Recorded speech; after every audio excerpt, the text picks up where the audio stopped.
이제 제일 후반부 예수님께서 재판받으시고 베드로가 예수를 부인하는 이야기를 여러분과 함께 나누도록 하겠습니다. 말씀드렸듯이 26장부터는 그리스도의 생애 중 마지막 부분입니다. 일반 사람들에게 있어서 죽음이 난 비참한 종말일 수 있지만 그리스도에게는 죽음이 그의 생애의 절정에 해당됩니다. 그래서 복음서 기자들은 예수의 순환과 십자가 사건을 매우 상세하게 기록하고 있습니다. 26장은요, 순환을 준비하시는 예수님의 모습과 순환 당하시는 그리스도의 모습을 잘 묘사해 주고 있습니다. 그리스도를 죽이려는 끊임없는 유대인들의 음모, 가룟 유다의 배신, 마지막 유월절 만찬과 만찬의 제정, 겟세마네의 기도와 순환, 재판, 베드로와 제자들의 연약한 모습을 다루고 있습니다. 오늘 여러분과 나눌 메시지는 예수께서 가룟 유다의 배신에 의해 체포되어 공회의 신문을 받으시는 것과 그렇게 장담하던 베드로가 예수님을 부인하는 장면입니다. 어제 읽었던 말씀을 한번 되새겨 보겠습니다. 예수님께서 가룟 유다에게 친구여 무엇하러 여기에 왔느냐라고 가정한 키스를 하던 가룟 유다에게 물었던 장면이 생각납니다. 친구여 무엇하러 여기에 왔느냐. 오늘 우리에게도 이 질문은 그대로 적용해 볼 수 있을 것입니다. 사랑하는 성도님들, 무엇하러 여기에 왔습니까? 예수님께서 예수를 위한다고 하던 베드로에게 이렇게 말합니다. 네 칼을 도로 칼집에 꽂아라. 칼을 사용하는 자는 다 칼로 망한다라고 말씀하고 있습니다. 어제 읽었던 마지막 부분에서 그때 모든 제자들이 예수님을 버리고 도망갔습니다. 모든 제자들이 그렇게 장담하던 모든 제자들이 예수님을 버리고 도망갔고 예수님은 버림을 당하셨던 것입니다. 이제 공회의 신문을 예수님께서 받기 시작합니다.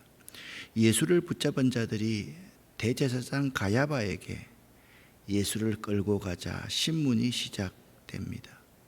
이들은 예수를 처형하기 위해 수단과 방법을 가리지 않았던 유대 지도자들의 야만성을 그대로 보여주고 있습니다. 거기 가니 57절 하반절 말씀을 보십시오. 이미 서기관과 장로들이 모여 있었습니다. 그러니까 예수가 체포되어서 이제 끌려왔는데 이미 재판 준비는 다 끝나 있었다. 그렇게 말씀하고 있습니다. 그리고 59절에 온 공회가 예수를 죽이려고 증거를 찾았습니다. 그러나 얻지 못하였다. 이 가야바라는 사람은요, 무려 18년 동안 대제사장으로 있었을 만큼 로마 정부에 적극적으로 협력한 종교인이었습니다. 여러분, 20년 가까이 로마 정부에 협력한 사람이라고 하면 이 가야바라는 대제사장이 어떤 사람인지 알 수 있지 않겠습니까? 그는 이렇게 말해왔습니다. 우리 유다 민족을 위해서 예수가 죽어져야 한다라는 희한한 논리를 세웠던 장본인이었습니다. 오늘 말씀을 다시 한번 생각해 보십시오. 거짓 증인이 많이 왔으나 증거를 얻지 못하더니, 증거가 없으면 사람을 심판할 수가 없지 않습니까? 많은 증인들이 여러 명 이미 다 준비되어서 나왔지만 아무 증거도 찾지 못하던 중에 마침내 그들이 히든 카드로 세웠던 두 증인이 나왔습니다. 그들이 이렇게 말합니다. 이 사람요, 하나님의 성전을 헐어버리고 사흘 동안 지을 수 있다고 황당한 말을 하더이다. 하나님의 성전을 헐어버리고 사흘 동안 지을 수 있다는 황당한 말을 한 사람이 이 예수입니다 라고 이야기했습니다. 그때 대제사장 가야바가 일어나서 묻습니다. 예수님께서 거기에 대해서 침묵하셨습니다. 그러자 다시 묻습니다. 내가 너로 살아계신 하나님께 맹세하노니 네가 하나님의 아들 그리스도인지 우리에게 말하라. 자, 그들이 예수님이 주장하던 주장을 그대로 말하고 있습니다. 네가 하나님의 아들 그리스도인가? 그러면 여러분 두 가지 중에 하나잖아요.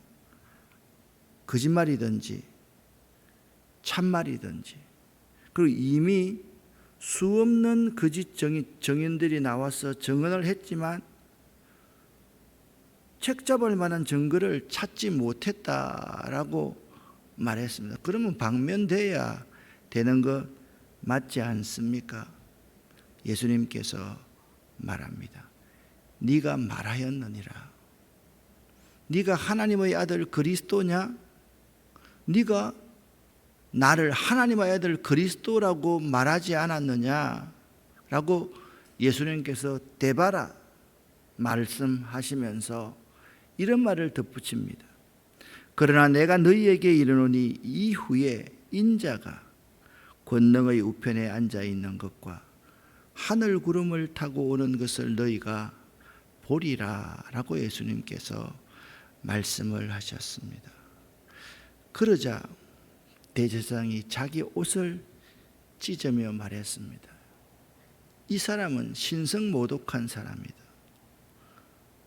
그러면서 묻습니다. 어떻게 생각하는가?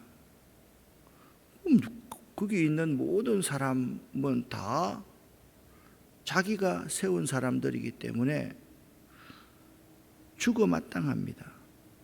그렇게 그들이 외치기 시작합니다.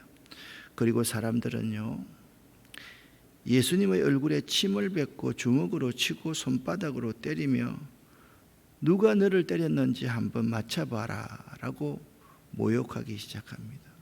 여러분, 저 바꿔서 한번 생각해 봅시다. 법정에서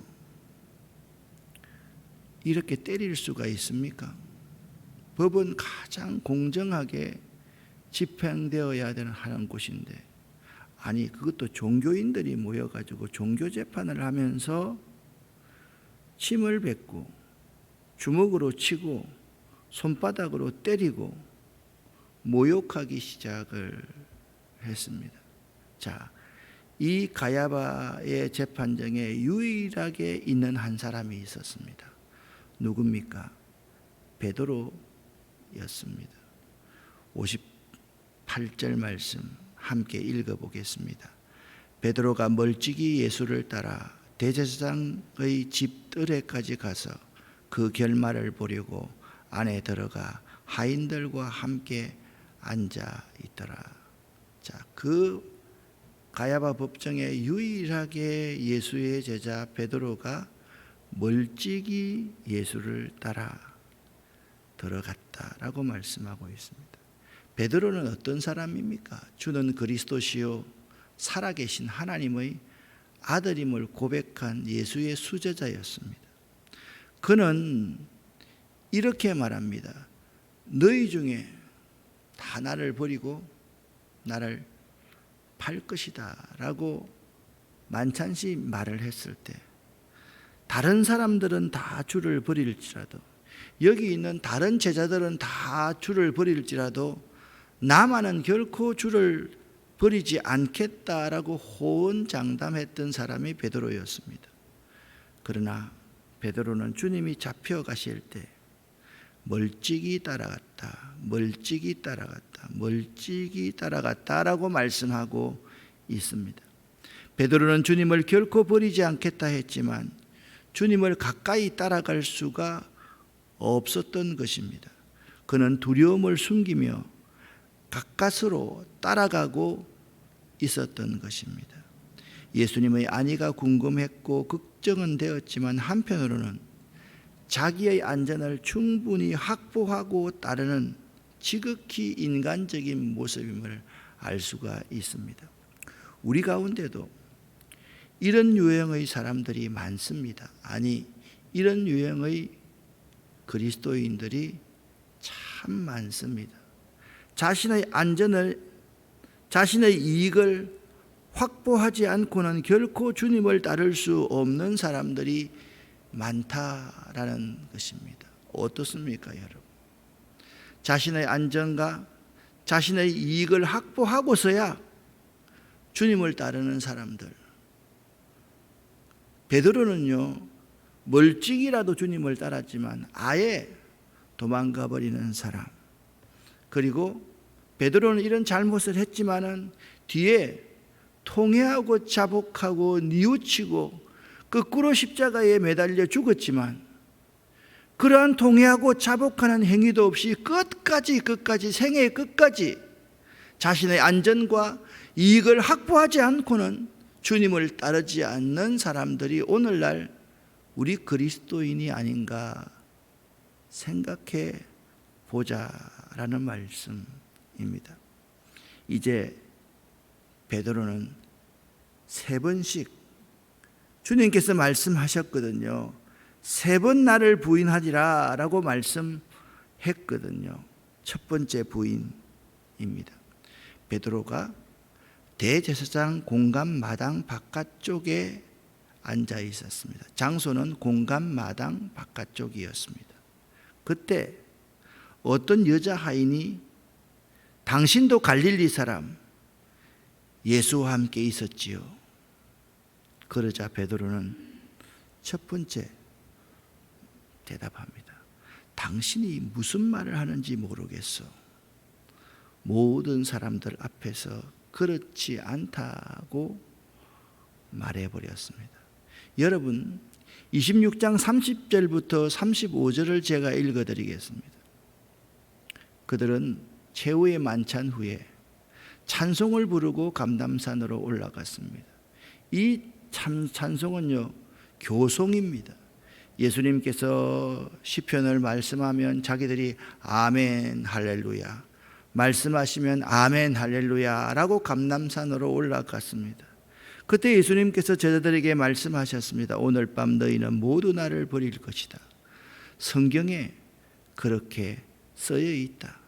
내가 목자를 칠 것이니 양이 흩어질 것이다. 그러나 살아난 뒤에 너희보다 먼저 갈릴리로 갈 것이다. 베드로가 나서서 수제자였기 때문에 말했습니다. 다른 모든 제자들이 주님을 버릴지라도 저는 결코 버리지 않겠습니다. 예수님께서 내가 진정으로 너에게 말한다. 바로 오늘 밤 닭이 울기 전에 네가 나를 3번이나 모른다고 할 것이다. 베드로가 주님과 함께 죽을지언정 결코 주님을 모른다고 하지 않을 것입니다 라고 했던 이 베드로가 멀찍이 따르다가 가야바의 뜰 바깥마당에 지금 쪼그리고 앉아서 무슨 말을 하는 것이요? 그렇게 그 한 여인에게 예수를 부인하고 있는 모습을 볼 수가 있습니다. 두 번째 장면입니다. 베드로가 대문 있는 대로 나갔습니다. 자기의 신변의 위기를 느꼈거든요. 그때 다른 여자 하인이 거기 있던 사람들에게 말했습니다. 이 사람은요, 나사렛 예수와 함께 있던 사람이에요. 또다시 베드로는 두 번째 나는 그 사람을 모른다라고 맹세까지 하며 그렇지 않다라고 말했습니다. 두 번째 부인입니다. 세 번째, 잠시 후에 서 있던 어떤 사람들이 베드로에게 이제 가서 말했습니다. 자꾸 베드로는 지금 예수님과 멀어지고 있는 모습입니다. 분명히 너는 그들과 한패다. 네 말씨를 보니 틀림없다. 그러자 베드로는 저주를 하며 맹세를 했습니다. 나는 저 사람을 모릅니다. 그러자 바로 닭이 울었다라고 묘사했습니다. 오늘 26장 75절에 마태는 이렇게 기록하고 있습니다. 아마 마태 공동체에 있는 많은 교인들에게 예수님의 예언의 말씀이 그대로 이루어졌음을 말씀해주고 있습니다. 베드로는 지난번 예수님께서 자기에게 하신 말씀이 기억났습니다. 닭이 울기 전에 너는 나를 3번이나 모른다고 할 것이다. 베드로는 밖으로 나가서 몹시 울었습니다. 새벽 울 때 난 괴로웠어. 풍랑이 일면 난 무서웠어. 하지만 이제 두렵지 않아. 이 세상 끝까지 주님을 위하여 죽을 텐데. 수없이 많은 사람들 위해 당신이 바친 고귀한 희생, 영원히 당신과 함께 있고파 사랑의 십자가를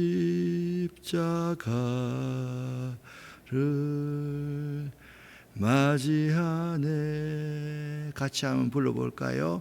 아름다웠던 지난 추억들, 사랑했었던 많은 친구들, 멀고도 험한 고난의 길을 나 이제 말없이 주님을 위하여 떠나야지. 수없이 많은 사람들 위해 당신이 바친 고귀한 희생, 영원히 당신과 함께 있고파 사랑의 십자가를 맞이하네. 지난 6월절 저녁 성찬 때 주님과 함께 마시던 핏잔, 그 일이 문득 생각이 나면 어느새 내 뺨에 주르륵 눈물만이 흐릅니다. 수없이 많은 사람들 위해 당신이 바친 고귀한 희생, 영원히 당신과 함께 있고파 사랑의 십자가를 맞이하네. 새벽 닭 울 때 난 괴로웠어. 그때부터 이 베드로는 새벽 닭이 울 때마다 통회하고 자복하며 자신의 부족함과 죄됨을 고백할 수밖에 없었던 것입니다. 이렇게 예수님은 베드로, 제자들, 가룟 유다, 그리고 메시아를 수없이 기다리면서 백성들과 함께 제사를 드리던 대제사장, 그리고 서기관, 율법을 연구하는 학자들에게 버림을 받고서 성경의 예언대로 십자가를 지셔야만 했습니다. 아버지여, 하실 수만 있다면 이 잔을 내게 거두어 주시옵소서. 주님의 뜻이라면 내가 순종하겠는데 뜻을 조금만 미루어 주시면 제가 이 험한 순환은 당하고 싶지 않습니다. 그러나 내 뜻대로 마시고 아버지의 뜻에는 전적으로 순종하기를 원합니다. 오늘 본문 말씀에 예수님께서 침묵하셨던 모습을 여러분과 제가 기억할 수 있어야 됩니다. 오늘 본문 바로 이전에 55절 말씀에 예수님께서 사람들에게 말씀하셨습니다. 너희는 마치 강도를 잡는 것처럼 칼과 몽치를 가지고 왔구나. 내가 성전에 앉아 매일 가르쳤지만 그때는 너희가 나를 잡지 않았지 않느냐. 56절입니다. 이 모든 것은 예언자의 글을 이루기 위해 일어난 것이다. 그때 모든 제자들이 예수님을 버리고 도망갔다라고 말씀하고 있습니다. 사랑하는 여러분, 여러분에게 묻습니다. 여러분은 베드로처럼 멀찍이 예수를 따르는 자는 혹시나 아닙니까? 내 안전거리 확보해 놓고 내 살 것 미리 준비해 두고 나 이익 남겨두고 나머지 짜투리로 주님을 따르려고 하는 자가 아닌지를 생각해 보시기를 바랍니다. 예수님은 우리의 짜투리를 받으실 만한 그러한 분이 아니십니다. 여러분과 저를 위해서 바로 이 모진 고통, 침뱉음을 당하고 뺨을 맞으시고 모욕을 당하시면서 그 엄청난 고통을 왜 겪으셨느냐? 그분은 그런 고통을 겪을 만한 일을 하신 적이 없고 그런 고통을 겪어야 될 이유도 없는 분입니다. 왜? 여러분과 저를 위해서 그런 고통을 받으셨는데 우리는 그 은혜를 배은망덕하고 호언장담도 하고 나만은 절대 그렇지 않겠다고 이야기하면서도 예수님을 배반하고 예수님을 못 박는 가룟 유다와 베드로와 그 제자들 같은 자들임을 꼭 기억하시고 오늘 하루 동안 베드로의 이 통곡 소리가 여러분의 통곡 소리가 될 수 있기를 예수 이름으로 간절히 축원합니다. 기도하겠습니다. 살아계신 하나님 아버지, 나만 잘 믿겠다고 했습니다. 나만 잘 믿을 수 있다고 말씀했습니다. 나만 어렵다고 생각하고 나는 틀림없다라고 주장해 왔습니다. 그러나 내 안전거리를 확보하고 멀찍이 따르면서 3번씩이나 주님을 모른다고 부인하고 주님을 저주하고 맹세했던 베드로의 이 모습 가운데서 무너져 있는 우리들의 모습을 발견합니다. 이 새벽 시간이 이 십자가 앞에서 저희들 스스로를 되돌아볼 수 있는 귀한 시간이 되기를 원합니다. 이 새벽에 기도하는 우리 모두에게 성령님 함께하여 주시옵소서.